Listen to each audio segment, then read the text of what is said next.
یزید کی لشکر جو امام حسین کے مقابلے میں آیا، امام حسین کے لشکر کی تعداد 72 تھی، تو یزید نے 22,000.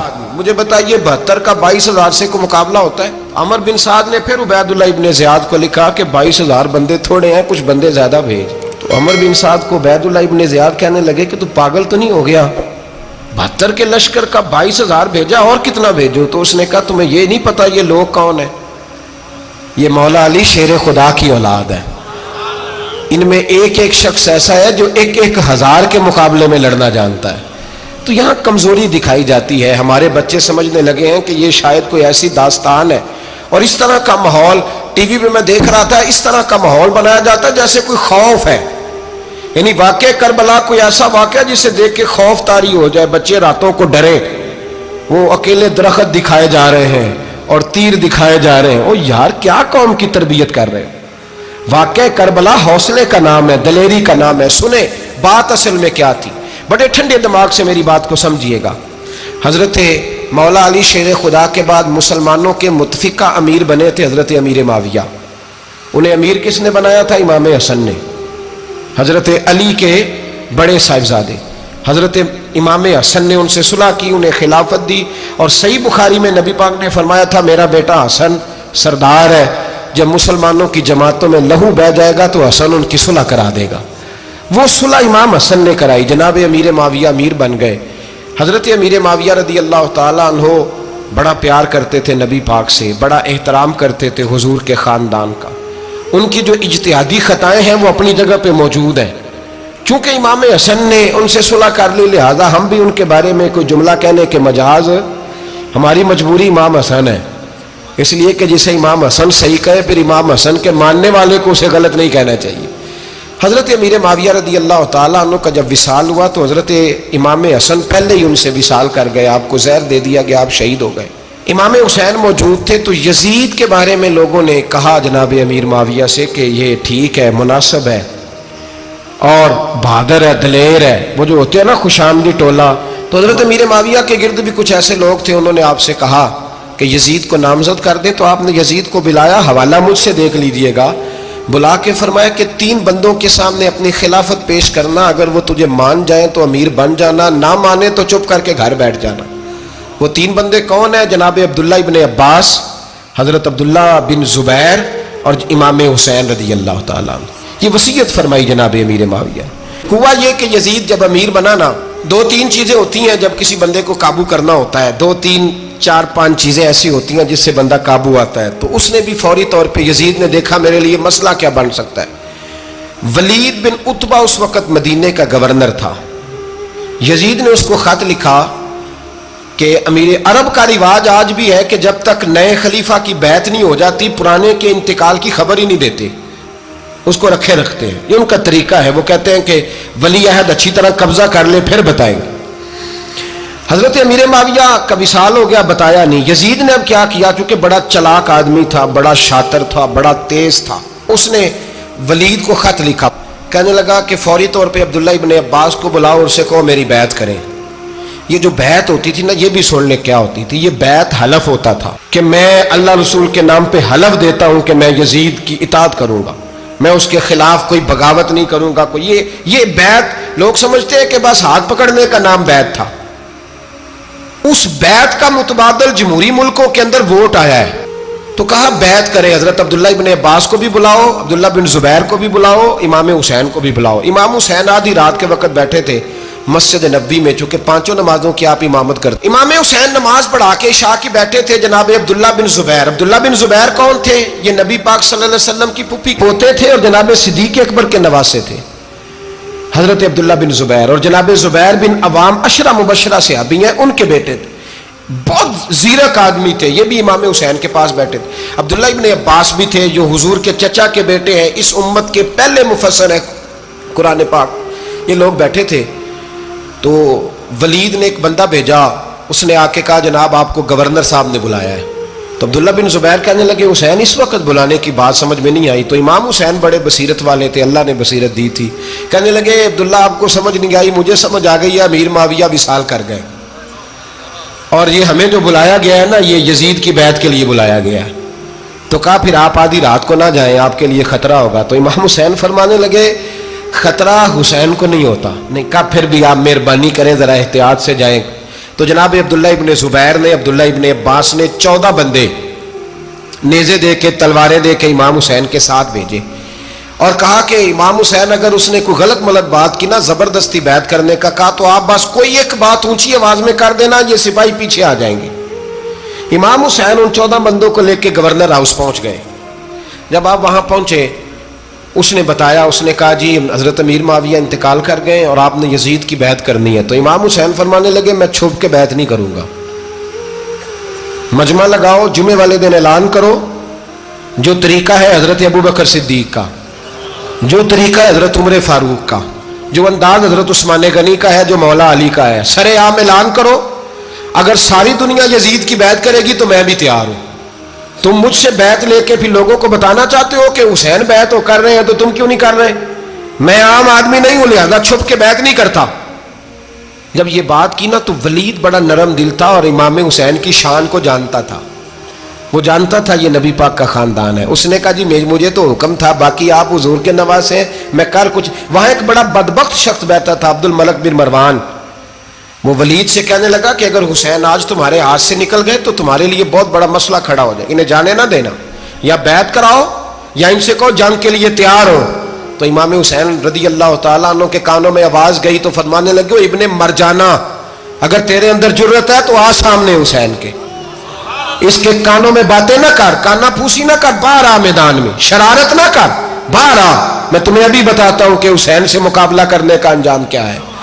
یہ کہہ کہ امام حسین باہر نکلے، اپنے بھائی محمد بن انفیہ کو بلایا، عبداللہ بن زبیر، عبداللہ ابن عباس، ڈھیر سارے لوگ کٹھے ہو گئے۔ فرمایا یہ معاملہ ہے، اب کیا کرنا ہے؟ تو وہ کہنے لگے حضور وقت ابھی مناسب نہیں ہے، آپ اس طرح کریں یہاں رکے، ہم مکے سے، عراق سے، کوفے سے لوگوں کو بلاتے ہیں، یہاں ایک بڑی مجلس مشاورت قائم کرتے ہیں۔ امام حسین فرمانے لگے اگر تم مشاورت قائم کرو گے تو ولید اور عبد الملک بن مروان وہ تو جنگ کرنے کو تیار ہیں، اور نبی پاک نے فرمایا ایک مینڈا ہوگا جس کی وجہ سے مدینے کی گلیوں میں لہو بہے گا۔ فرمانے لگے میں وہ بکرا، وہ مینڈا نہیں بننا چاہتا۔ کہا پھر آپ کیا کریں گے؟ تو امام حسین رو پڑے، فرمانے لگے میں مدینہ چھوڑ جاؤں گا لیکن مدینے کی حرمت پامال نہیں ہونے دوں گا۔ امام علی مقام آدھی رات کے وقت نکلے، سیدہ فاطمہ کا دروازہ ایک اس دن تھا جس دن حضرت مولا علی کوفے چلے گئے اور دوبارہ آج تالا لگا جب امام حسین نکلے۔ آپ جنت البقیع کے پیچھے کھڑے ہو کے حضور کا روضہ دیکھنے لگے، اس وقت گنبد تو نہیں ہوتا تھا، روضہ دیکھنے لگے۔ نانا تیرے کرم کے خزینے کی خیر ہو، میں جا رہا ہوں تیرے مدینے کی خیر ہو۔ سارا خاندان لے گئے، مکے تشریف لے گئے، حج کے ایام قریب آنے والے تھے۔ امام حسین نے وہاں لوگوں سے باتیں کی۔ جب امام حسین وہاں پہنچے تو کوفے سے خط آنے لگے۔ کوفہ حضرت علی کا دارالخلافہ تھا، وہاں آپ کے محبین، پیار کرنے والے ڈھیروں تھے، انہیں خط لکھے کہ حضور آپ چپ کر کے بیٹھے ہوئے ہیں اور ہمارے اوپر یزید مسلط ہو گیا ہے، آپ اگر میدان میں نہیں نکلیں گے، آپ نہیں آئیں گے تو ہم اللہ کی بارگاہ میں شکوہ کریں گے کہ کوئی ہماری کمان کرنے کو تیار ہی نہیں ہوا۔ اور وہ خط 1 2 3 نہیں آئے، وہ خط اتنے تھے کہ 3 بوریوں میں بھرے تھے امام حسین، 3 بوریوں میں۔ اب مجبوری ہو جاتی ہے، حق کے لیے کئی دفعہ بات کرنا مجبوری ہوتی ہے، اگر نہیں کرے گا تو پھر اس کو بھی قبر میں جواب دینا پڑے گا۔ امام علی مقام رضی اللہ تعالیٰ عنہ نے مکے میں اب لوگوں کو جمع کیا مشورے کے لیے۔ ہر بندے نے کہا حضور وہ بلا تو رہے ہیں پر اپنے وعدوں کے پکے۔ کہا حضور وہ پکے نہیں، آپ نہ جائیں۔ ہر بندے نے کہا حالات ٹھیک نہیں، حالات گراؤنڈ ریالٹی صحیح نہیں، یہی مشورہ آج بھی ہر بندہ دیتا ہے، ابھی حالات نہیں۔ اتنے خراب حالات کبھی نہیں ہوئے تھے جتنے امام حسین کے دور میں تھے، لیکن فرمایا میں دین کے خلاف غلط حکمران کو مسلط ہونے کی اجازت، بول کے بتائیے، بول کے، غلط حکمران کو مسلط ہونے کی اجازت، مزاحمت کروں گا، مخالفت کروں گا۔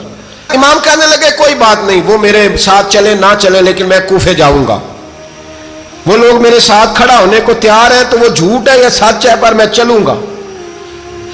جب امام علی مقام نے اصرار فرمایا تو جو آپ کے قریبی صحابہ کرام کی اولادیں تھی ساری، یہ بھی اب بیماری ہے، کچھ لوگ کہتے ہیں جی صحابہ نہیں ساتھ چلے، تو میں کہتا ہوں اہل بیت نبوت کے تو کل افراد 21 تھے، تو 72 میں باقی اولادیں کس کی تھی؟ وہ ساری صحابہ کی اولادیں تھی. وہ سارے، پتہ نہیں کیوں اس طرح کا فلسفہ بیان کیا جاتا ہے جس میں حالات خراب ہو.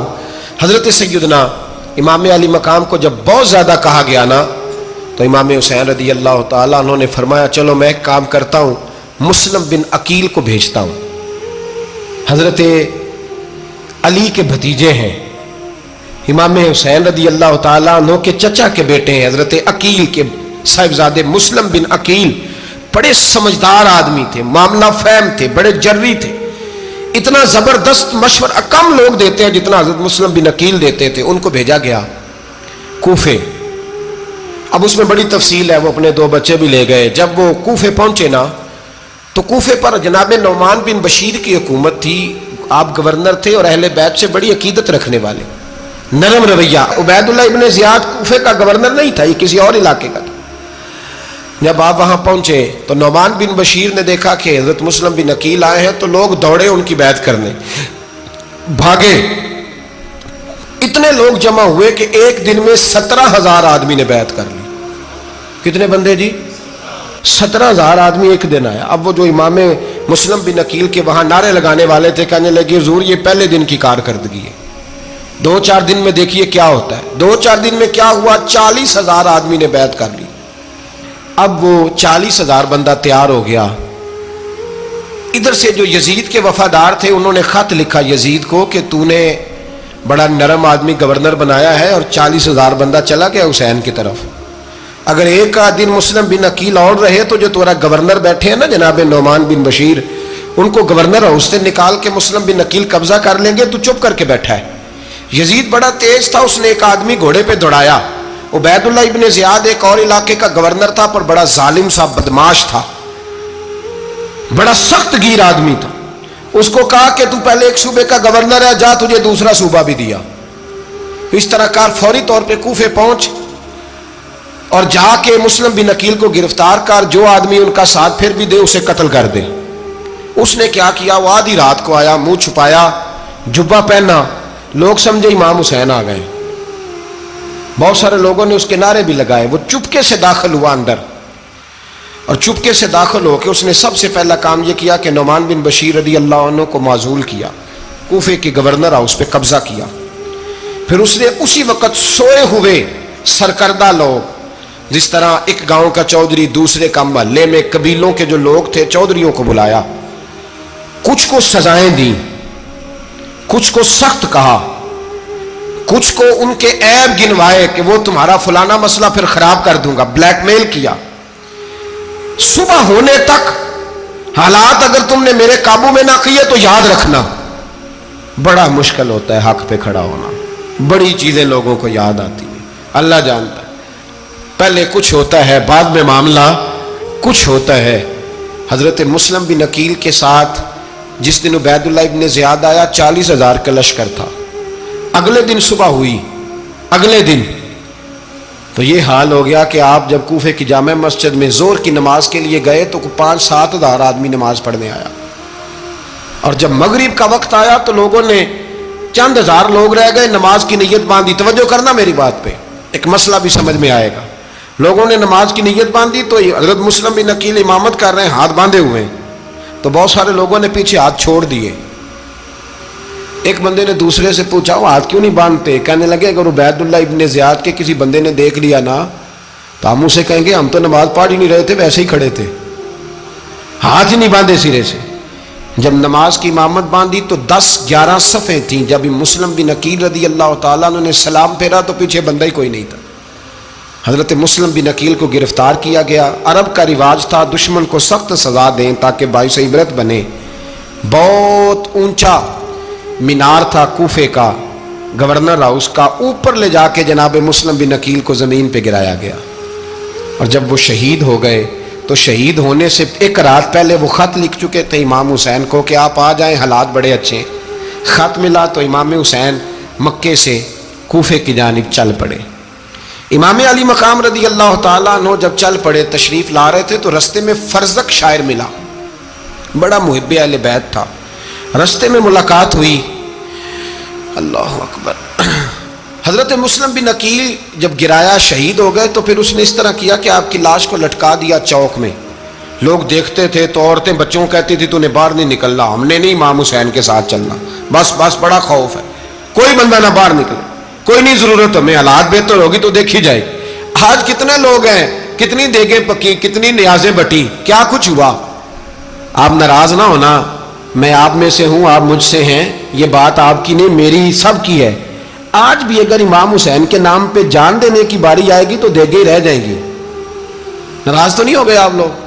فٹافٹ مائیں کہیں گی باہر نہیں جانا, بالکل پتر سانو کی لگے, سارا دن کوئی ہمارے لیے. وہ پیر صاحب تو کرتے رہتے ہیں باتیں, ان کا تو کام ہے, خبردار ہم نے نہیں جانا. دیگیں دینے کو سارے تیار ہیں, جانے دینے کو تیار ہونا. ناراض ہو گئے آپ لوگ؟ چلو کوئی نہیں, ہو جاؤ, خیر صلی اللہ ہے, بات تو ٹھیک کر رہا ہوں نا. حضرت امام حسین رضی اللہ تعالیٰ عنہ نے فرزق شاہ رستے میں ملا تو امام حسین کو کہنے لگا کہاں جا رہے ہیں؟ فرمایا میں کوفے جا رہا ہوں. کہنے لگا حضور نہ جائیے گا, لوگوں کے دل آپ کے ساتھ ہیں, تلواریں آپ کے ساتھ نہیں. سیدنا امام حسین رضی اللہ تعالیٰ عنہ کو آ کے کہا حضور وہ سارے کوفے والے مانتے ہیں کہ بات حسین کی ٹھیک ہے لیکن آپ کی سپورٹ نہیں کریں گے. اور اگلی بات فرزق نے یہ کی کہ حضور میں حضرت مسلم بن عقیل کی لاش کو لٹکی ہوئی دیکھ کے آیا ہوں کوفے کے چوک میں. بڑا ہی خوبصورت فکرہ ہے امام حسین کا. فرمانے لگے میرا بھائی لٹکا ہوا تھا, کہیں کسی کے آگے جھکا تو نہیں تھا؟ لٹکا ہی تھا نا, کہیں جھکا تو نہیں کسی کے آگے؟ کہا حضور نہیں. تو آپ فرمانے لگے اگر مسلم بن عقیل لٹک گیا تو حسین بھی لٹک جائے گا, لیکن جھکے گا. حضرت امام حسین تشریف لائے, بچوں سمیت آئے. حر بن یزید ایک شخص تھا. حر بن یزید ایک مختصر سا لشکر لے کے اس نے امام حسین کو ایک جگہ پہ روکا, پھر دوسری جگہ پہ روکا, بالآخر تیسری جگہ پہ روکا. تو امام حسین نے فرمایا جگہ کون سی ہے؟ کہا حضور کرب و بلا. فرمایا بس یہی خیمے لگا دو, یہی. حضرت سیدہ زینب نے پوچھا امام حسین سے کہ سارے زمانے نے روکا ہے, ٹھیک ہے آپ حق پہ ہیں, یہ بھی سب نے کہا ہے آپ حق پہ ہیں, پر روکا بھی سب نے, آپ روکے کیوں نہیں؟ تو ابن کثیر اور ابن اسیر لکھتے ہیں کہ امام حسین رو پڑے, کہنے لگے بہن میں رک جاتا پر میں نے رات کو نانا مصطفیٰ کو خواب میں دیکھا ہے. تو حضور نے فرمایا حسین اگر آج یہ رواج پڑ گیا نا یزید جیسے لوگوں کا تو قیامت تک پڑا رہے گا. پھر لوگ کہیں گے کوئی نکلا نہیں تھا تو ہمیں بھی نکلنا. پھر لوگ ظالموں کے سامنے گردنیں جھکانے کے عادی ہو جائیں. میں کہتا رہتا ہوں, کہہ رہا ہوں, کربلا کی جنگ کفر اسلام کی جنگ نہیں, کفر اسلام کی جنگ نہیں کربلا کی. کیونکہ یزید تو بڑا پکا نمازی تھا, خطبہ دیتا تھا. وہ تو جب امام حسین رضی اللہ تعالیٰ عنہ نے کربلا کے میدان میں جمعے کا دن تھا تو یزید کے سامنے کو بات کرنی شروع کی عمر بن سعد کے سامنے. تو عمر بن سعد کہنے لگا حسین زیادہ باتیں نہ کر, ہمارا جمعہ لیٹ ہو رہا ہے, جنگ کے لیے تیار ہو, فٹافٹ آ. اہل بیت نبوت کو قتل کریں گے اور قتل کے بعد پھر نماز پڑھیں گے اور پھر کہیں گے اللہم صلی علی محمد وعلی آل محمد, اسی نماز میں پھر درود بھی پڑھیں گے. یہ کیسا مرتبہ ہے, کیسا انداز ہے, دوستی قاتل سے بھی مقتول سے یارانہ بھی. امام حسین نے کرب. حر بن یزید امام حسین سے کہنے لگا مجھے حکم ہے آپ کو روکنے کا, آپ آگے نہیں جا سکتے. امام صاحب نے فرمایا وجہ زمین اللہ کی ہے. اس نے کہا آپ بیعت نہیں کر رہے, یزید کی حالات آپ کے حق میں درست نہیں ہیں, آپ نہیں جائیں گے. امام روک گئے. ظہر کی نماز کا وقت ہوا تو حضرت علی اکبر امام حسین کے بڑے صاحبزادے انہوں نے اذان ظہر پڑھی تو حر بن یزید کے لشکر نے امام حسین کے پیچھے نماز ادا کی. کہا بھئی تم مقابلے میں آئے ہو, نماز پیچھے پڑھتے ہو؟ کہا حضور مقابلہ تو تلواروں سے کر رہے ہیں پر ہمارا دل تو مانتا ہے نا کہ مصطفیٰ کا نواسہ بڑی شان والا ہے. حر بن یزید نے 3 نمازیں لشکر سمیت امام حسین کے پیچھے پڑھی ہیں, 3 نمازیں, ظہر عصر اور مغرب. پھر امام حسین کے سامنے شرائط پیش کی کہ آپ کو یہاں گھیر لیا گیا ہے, یہاں آپ بیعت کریں گے, یہاں جنگ کریں گے, 2 ہی باتیں. امام حسین نے فرمایا نہیں بھائی بیعت تو میں نہیں کرتا, اس کے علاوہ تم جو کہتے ہو میں کرنے کو تیار ہوں. اس نے خط لکھا, عبید اللہ ابن زیاد کو ایک بندہ دوڑایا پیچھے, کوفے چند میل پہ کوفہ تھا. کہا وہ نہیں مان رہے, کیا کرنا ہے؟ تو حسین ابن علی ہے, میں زیادہ دیر انہیں روک بھی نہیں سکتا. انہوں نے پیغام دیا حر بن یزید کو کہ کرنا کچھ بھی نہیں, ان کا پانی بند کر دو, بلیک میل کرو, کھانا پانی نہیں ملے گا, چھوٹے چھوٹے بچے ہیں, خود ہی مان جائیں گے. حضرت امام علی مقام کے بارے میں حور کے پاس جب یہ پیغام آیا تو حور کہنے لگا میری طبیعت نہیں مانتی حسین پر پانی بند کروں، دل نہیں مانتا۔ جب یہ لفظ کہے نا دوبارہ تو پھر عبید اللہ ابن زیاد نے عمر بن سعد کو 10,000 آدمی دے کے بھیجا، کہا حور بن یزید لچک دکھا رہا ہے حسین کے حق میں۔ ایک رے کا علاقہ تھا، بڑی وہاں فصل ہوتی تھی، لوگ کوشش کرتے تھے وہاں کا گورنر بننے کی، کوشش کرتے تھے۔ تو عبید اللہ ابن زیاد کہنے لگا تمہیں رے کی گورنری ملے گی، سب سے سرسبز و شاداب علاقہ، تمہیں وہاں کا گورنر بنایا جائے گا اگر حسین کے خلاف لڑو گے۔ یہ اتنی زبردست ہوتی ہیں گورنریاں کہ گورنریوں کے لیے لوگ نسل رسول کے خلاف بھی نکل آتے ہیں، یہ اتنی تگڑی ہوتی ہیں، اتنی جلدی وفاداریاں بدلتی ہیں۔ وقت اتنا نہیں کہ میں مزید تفصیل میں جاؤں۔ امام حسین کو روک لیا گیا، عمر بن سعد نے روک لیا۔ یکم محرم کو امام آئے، 7 محرم تا روکا گیا، 7 محرم کو پانی بند کر دیا۔ جانور پانی پیتے تھے، گھوڑے پیتے تھے، کتے پیتے تھے، لیکن مصطفیٰ کے گھرانے کو پانی پینے کی اجازت 3 دن تک پانی بند رہا۔ 9 محرم کو عمر بن سعد نے اور لوگ بلائے۔ شمر ایک بڑا سخت آدمی تھا، سنگ دل بدبخت، جس نے حضرت علی اصغر کے گلے پر تیر مارا تھا، وہ اور لشکر لے کے آیا۔ رات کو کہنے لگا امام حسین رضی اللہ تعالیٰ عنہ سے کہ بس بڑا ہو گیا، یہ 9-10 محرم کی درمیانی رات، یہاں آپ جنگ کریں گے یا آپ بیعت کریں گے، 2 ہی باتیں۔ امام حسین اندر گئے، سیدہ زینب سے مشورہ کیا، باہر آئے، فرمایا بات وہی ہے جو پہلے دن والی ہے۔ امام حسین رضی اللہ تعالیٰ عنہ نے فرمایا بھائی بیعت تو میں نہیں کرتا، باقی جو تمہارا پروگرام ہے۔ شمر اور ابن سعد کہنے لگے پھر جنگ کے لیے تیار ہو جائیں۔ کیا انداز ہے امام حسین کا، فرمانے لگے کل جنگ کروں گا، مجھے پتا تو ہے جنگ کا نتیجہ کیا نکلنا ہے، ایک رات مجھے دے دو تاکہ میں کھل کے اپنے رب کی عبادت تو کر لوں۔ حسین نے جانا ہے، مجھے پتا ہے کل رزلٹ 72 اور 22,000 کا کیا ایک رات مجھے دو، میں مالک سے راز نیاز تو کروں، میں گویا اس سے پوچھوں تو صحیح کہ مالک میرے والد بھی شہید ہیں، بھائی بھی شہید ہیں، نانا کو بھی دکھوں میں دیکھا ہے، تو اب میری باری ہے تو مالک میں حاضر ہوں، مجھے موقع تو دو، اس لیے کہ میرے نانا نے بدر میں بھی ساری رات عبادت کی تھی، صبح مجھے موقع دو۔ اور دنیا کا اصول ہے جب کوئی موقع مانگتا ہے تو دیا جاتا ہے۔ یہ دونوں کہنے لگے کوئی موقع نہیں۔ حور بن یزید پیچھے سے بولا، کہنے لگا نہیں بدتمیزی نہ کرو، حسین کو موقع دو، تمہیں دینا پڑے گا۔ موقع دیا۔ حور بن یزید نے پھر منت کی، کہا حضور آپ مہربانی کریں مان جائیں۔ فرمایا ماننے والا کھاتا کوئی نہیں، یہ بڑا مشکل کام ہے بھائی، ضمیر کا سودا اب تو عام ہو گیا، بازار لگتے ہیں، ریٹ لگتے ہیں، اپنی اپنی چاہتوں پہ لوگوں نے اپنے اپنے انداز سجائے ہوئے۔